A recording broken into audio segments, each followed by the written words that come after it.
Welcome back to What Happened. You know the deal, this is a show, I host it, and we spend entirely too much time on Capcom. While they have a stable pact with the greatest video game franchises of all time, in the late 2000s their high peaks were also often followed by deep valleys, and honestly, there are a few valleys as deep as 2009's Spyborgs. Wait, what? You say? A Capcom action game I've never heard of? Well, guess what? That's why it's on this show. What is that? Spyborgs was a Wii exclusive, an extreme case of identity crisis. This is the story of a freshly birthed studio struggling to get a new IP off the ground, running into conflicts with their publisher, and ultimately having their game get released unfinished, to the undulating sounds of absolute apathy. Pretty much tailor-made for this show, huh? So, prime your Borg bits, and I don't remember any other weapons or items from this game I can reference here, so yeah, what happened to Spyborgs? What the hell happened? It's 2008, and Capcom's yearly Captivate press event is kicking off, and while they mostly showcased updates on known titles, there was one that was brand new, the aforementioned Borgs that were spies. This was the debut title from new startup Bionic, no relation to Commando Games. Located in North Hollywood, they boasted staff from all over the state of California. Folks from Insomniac, High Impact Games, Blizzard, Neversoft, Treyarch. If you were a major studio in California at the time, there's a good chance someone had just jumped ship over to Bionic. In the game's first trailer, Spyborgs is presented as a wacky Saturday morning superhero game featuring radical skateboarders, robotic ninjas, and a fun, self-aware sense of humor. In it, you'd pick from the cast of 5 Spyborg protagonists and battle a rival team of villains. The heroes included Stinger, Bouncer, Clandestine, Kinetic, and Voxel. Voxel! Yeah, that's better.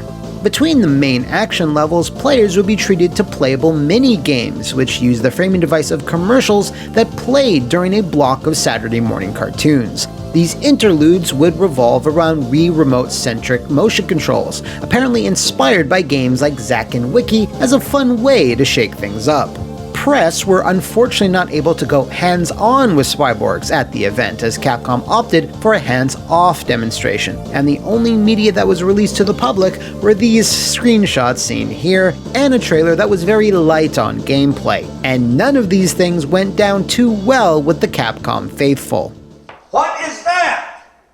What the fuck is that? They're a publisher arguably most well known for their action games, so when Spyborgs, a wacky American pastiche of Saturday morning cartoons, was presented, there was, how shall I put this lightly, noxious vitriol spewed in its direction. The rough visuals and humor drew wide criticism from fans who, frankly, had different expectations of what a Capcom game should be. The now defunct Capcom Unity forums, RIP, were ablaze with complaints, but one can only wonder how the response would have been if they had known the game's true beginnings. In an interview with Nintendo World Report, former Capcom producer Daryl Allison explained, "When Capcom crossed paths with Spyborgs, we were originally checking out a different concept. As the story goes, we saw some hero concept art on a wall and we were intrigued. We wanted to know more about those characters and their world. The more Capcom learned about Spyborgs and the development team behind it, we knew we found our match."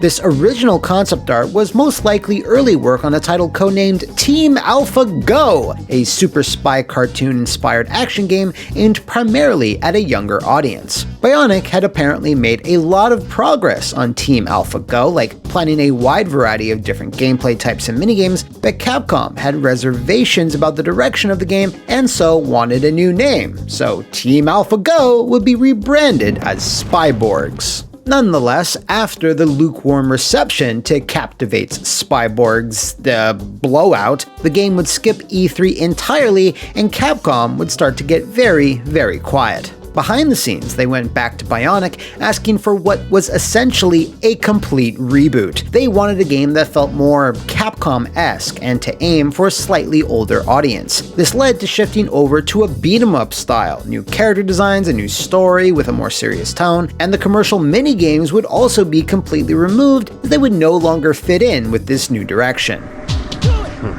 Co-op play stayed in, with an added emphasis on dual finishing moves, and even if you were friendless, a co-op partner controlled by the AI would be provided. Stinger, Bouncer, and Clandestine were kept as playable characters, while Kinetic was demoted to a narrative support role, and Voxel, well...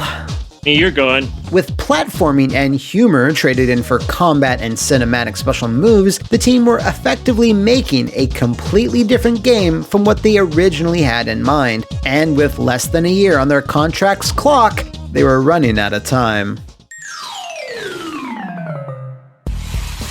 In a post on Capcom Unity, former Senior Director of Planning and Research, Christian Svensson, explained why, months after its announcement, Spyborgs had gone dark. You won't see new Spyborgs assets for several more months. We're refining it considerably, pretty much as significant an overhaul as Dark Void underwent from its first announcement to its first big reveal. I have seen a new build recently though, it's coming along nicely. Spyborgs needed to stay on track as it was a project that was being exclusively handled by Capcom USA. Their main Osaka branch had very little to do with the project as they already had their hands full with their own big dumb push into more Western-style titles. Capcom USA at the time were mostly focused on smaller scale downloadables, Super Turbo HD Remix, Age of Booty, and Commando Wolf of the Battlefield amongst others. So, Spyborgs represented one of, if not the biggest game they had been fully responsible for, so it had to come in on budget and on time. This then might have played a factor into the diminishing relationship between both companies, which became incredibly strained in the last few months of development. This resulted in financial issues for Bionic, with Capcom allegedly delaying milestone payments for reasons that were not made clear to my contact. This came to a head in the lead-up to 2009's E3, where Spyborgs had been scheduled to appear with a fully playable demo. While Bionic were working on said demo, the studio held a meeting where management said that Capcom hadn't paid them in a few months and they were effectively out of money. They asked staff to continue working during the ongoing negotiations for a new contract, and according to my source, they may have gone so far as to threaten withholding that E3 demo until Capcom paid up. The finer details of the situation between management and Capcom are still unknown to me, but the Spyborgs demo did materialize at E3, and development on the game continued at Bionic, so it must have worked out to some degree. My source also mentioned that after this point, they felt that the relationship between Capcom and Bionic became even colder than it was before. Publicly, though, the all-new, all-different Spyborgs was first shown in video form at 2009's Captivate event, before fans would get to go hands-on a month later at that E3. Unfortunately, reception to the new version of the game was decidedly mixed. Some felt that it looked much better graphically and appreciated the shift in tone, but ultimately felt that everything looked fairly generic and still wasn't up to the level of Capcom's other action IPs. In regards to the game's history and mid-development reboot, former Capcom producer Daryl Allison stated, "Playing to the strengths of the Ratchet & Clank development experience of much of the team, the original concept had more platforming to it to go with some light brawling. Spyborgs has always been a cooperative action game. The more the co-op action took shape, the more fun and promising it proved to be, and so we shifted gears to develop Spyborgs into a full-blown brawler. Originally, we had 10 different gameplay types between the platforming, puzzle solving, and action variations. The game jumped between them and short cutscenes, like a Saturday morning cartoon, and that flow provided the opportunity to set up and pay off humor. That flow also let us insert playable commercials, and with those, the team could go crazy with the humor. We love the commercials. They are awesome, fun, and funny, but they just didn't feel right anymore." Unfortunately, what this resulted in was a gameplay experience that wasn't nearly as deep as Devil May Cry and wasn't as impactful or memorable as Capcom's belt-scrolling classics. The only other thing you did outside of smashing robots was sweeping the IR pointer around the screen to find invisible stuff, one of the few instances where the final game actually took advantage of the hardware it had been created for. Once E3 came to a close, Spyborgs' next big milestone was to ship by September, a scant few months later. So what did Capcom have planned for promotion? The most charitable way I can describe it is outside the box. Okay, I like it, Picasso. In lieu of magazine or TV, advertisements, there were the online webisodes, which were meant to flesh out the game's backstory, a 13-page comic book produced by Udon, and there wasn't a third thing. Look what I found. Capcom had bigger fish to fry, you see. They had just spent oodles advertising Resident Evil 5 and Bionic Commando. It was understandably becoming an afterthought, and in all honesty, Capcom were probably making the right move by choosing not to focus on it because the fans certainly weren't. The cherry on top of this sloppy cyborg sundae is the fact that Capcom actually shipped a beta build of Spyborgs to North American shelves, unfinished and incomplete. In 2014, a former staff member of Bionic tweeted about some of the behind-the-scenes details, sharing that in the weeks leading up to delivering the Goldmaster build, Bionic were burning the midnight oil polishing everything they could. The two major things they were focusing on were adjusting the game's difficulty and overhauling the companion AI for co-op. While they were doing this, Capcom had sent an earlier beta build to an unnamed Texas studio that was tasked with fixing all the pre-certification issues that would be required to pass Nintendo's guidelines. Bionic were not made aware of this, and as soon as those required fixes were made, Capcom got that build approved by Nintendo of America instead of waiting for Bionic, and then just shipped it. Those North American copies of Spyborgs that you've all not been playing over the years have unaddressed issues with AI and difficulty balancing. That same build was submitted but rejected by Nintendo of Europe, who required additional fixes, so at the very least, PAL gamers wound up with the final Bionic-approved version. Alongside this mess of a submission process, Capcom suddenly dropped the game's price by $10 less than 2 months before release, signaling what I can only assume was an unshakable faith in its chances at retail. The Borgs then busted onto store shelves on the 22nd of September in North America, with Australia and Europe getting it on the 25th. It would never be released in Japan. Unfortunately, the competition was fierce. That same month, in the lead-up to Spyborgs, we saw Guitar Hero 5, Muramasa the Demon Blade, Mini Ninjas, and Metroid Prime Trilogy. Then, on the very same day as Spyborgs, Marvel Ultimate Alliance 2 dropped, and for those that own both a Wii and a 360, the choice was pretty clear, as it was also the launch day for Halo ODST. How bad?